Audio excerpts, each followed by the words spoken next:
महबूब अब्बासी साहब के गुजारिश कंदुस तवे आगा शाहजमा के अजरक पारन ताजे भरपूर ताड़िन में आगा शाहजमा सिंध जी सकाफत जाई खूबसूरत रंग तोखे ॾिसंदे थियो वेसा तोखे ॾिसंदे थियो वेसा थो जाने खुदा सिंध जीअंदी सदा सिंध जीअंदी सदा मुझा मानवरा स्टेज ते वेठल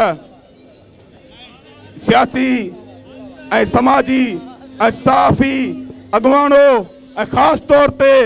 एकता चैनल जो सरवण मुझो भाउ महबूब अली अब्बासी साहब ऐं एकता चैनल जे समूरे सथ खे ऐं हिते मौजूद जहिड़ो मोहबती मेड़ा को मेड़ियो आहे त एकता चैनल जे समूरे सथ खे असीं जेको आहे सो मुबारकबाद था पेश कयूं ऐं उन सां गॾोगॾु इहो ॿुधाइण था चाहियूं त सिंधी क़ौम जी सकाफ़त हज़ारनि सालनि जी सकाफ़त आहे ऐं हज़ारनि सालनि खां असां सिंध जी सकाफ़त जा अमीन आहियूं ऐं मौजूदा वक़्त ताईं असां उन सकाफ़त जी अॼु ॾींहं ताईं उहा जेको आहे सो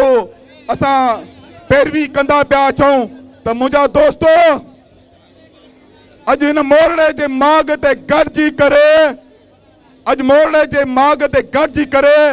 अचो त वचन कयूं हिन एकता चैनल एकता सथ मीडिया जे थ्रू समूरी दुनिया खे उहो मैसेज ॾियूं त असां कल्ह बि पुरमन माण्हू हुयासीं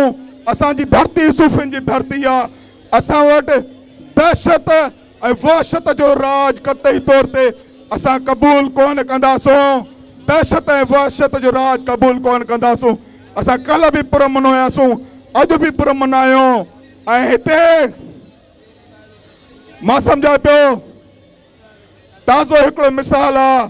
छो जो असां चऊं पिया त नंगनि ऐं